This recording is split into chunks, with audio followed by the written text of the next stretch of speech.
Merhaba arkadaşlar, kanalımıza hoş geldiniz. Bugün sizler için güzeller güzeli Hande Erçel ve yakışıklı oyuncu Kerem Bürsin'den en güzel görüntülerini sizler için hazırladık. Kerem Bürsin ve Hande Erçel çifti Sen Çal Kapımı dizisinde Eda ve Serkan karakterlerine hayat vermiştiler.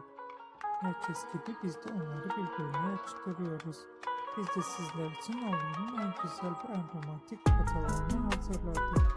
Bu videonun